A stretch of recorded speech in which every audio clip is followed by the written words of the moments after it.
ওমর এত মানুষ, অথচ মৃত্যুর সময় ওমরের হাল শোনো। আখিরাতের ফিকির আমরাও করি, তারাও করেছেন।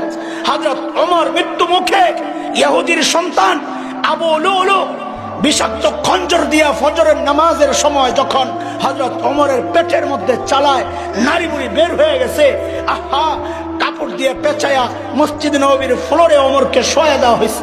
হযরত ওমর বেহুশ, একটু হুশ ফিরছে, একজনের কোলে মাথা, একটু হুশ ফিরছে। হযরত ওমর সাথে সাথে মাথাটারে জমিনের উপর রাখছেন। অর্ধ জাহানের শাসনকর্তা মাথাটা জমিনের উপর রাখছেন। জমিন কি পাকা? কথা বলে, টাইলস করা, মোজাইক কি ছিল? মাটি মাটি। হযরত ওমর মাথাটাকে জমিনের উপর রাখছেন, রেখে হযরত ওমর গালগুলা জমিনের সাথে এরকম ঘষতেছেন আর বলতেছেন, ওয়াইলুল লাকা ইয়া ওমর ইল্লাম ইয়াগফির লাকা রাব্বুক।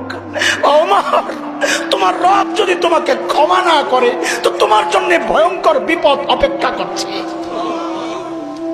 ওমরের আখিরাতের এত টেনশন, আর আবু বকরের আখিরাতের টেনশন। হযরত আবু বকর নির্জনে চলে যেতেন দূরে, যায়া চিৎকার করে করে কাঁদতেন আর নিজেকে ধিক্কার দিয়ে দিয়া বলতেন, ইবনে আবি কুহাফা, ও আবু কুহাফার বেটা, তুই মানুষ কেন হইলি? তুই মানুষ কেন হইলি? গাছের পাতার দিকে তাকায়া তাকায়া আবু বকর কাঁদতেন আর বলতেন, ইয়া লাইতানি কুনতু ওয়ারাকা, আমি যদি মানুষ না হইয়া গাছের পাতা হইতাম তাহলে তো মালিকের সামনে আমার দাঁড়াইতে হইতো না। ওমরের আখিরাত নিয়ে এত টেনশন, আবু বকরের আখিরাত নিয়ে এত টেনশন। যাদের করা দরকার আমার মতো পাপীদের, তাদের কোনো টেনশন নাই। চেহারার দিকে তাকাইলে বোঝা যায় না মানুষটার আখিরাতের ফিকির আছে। কেন রে ভাই, কে তোমাকে গ্যারান্টি দিল যে তোমার মৃত্যুর যন্ত্রণা হবে না?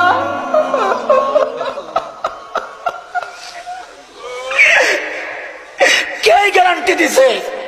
কে গ্যারান্টি দিল যে কবরে আযাব হবে না? আরে ওমর তো গ্যারান্টি পাইছে ওমর ফিল জান্নাহ, আবু বকর তো গ্যারান্টি পাইছে আবু বকর ফিল জান্নাহ। তারপরেও তাদের এত টেনশন। তোমারে কে গ্যারান্টি দিছে? কেন এত বেফিকির হয়ে গেছো? কে গ্যারান্টি দিছে যে মৃত্যুর যন্ত্রণা হবে না? কে গ্যারান্টি দিছে কবরের আযাব হবে না? কে গ্যারান্টি দিছে হাসরের পেরেশানি হবে না?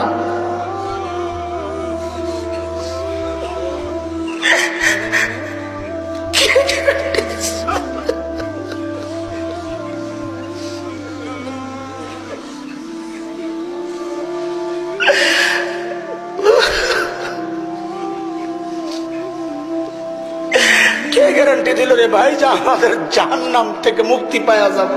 কে গ্যারান্টি দিচ্ছে? কেন এমন অবস্থা হয়ে গেল? কোনো ফিকির নাই, চলছে চলছে চলছে, কোনো ফিকির নাই।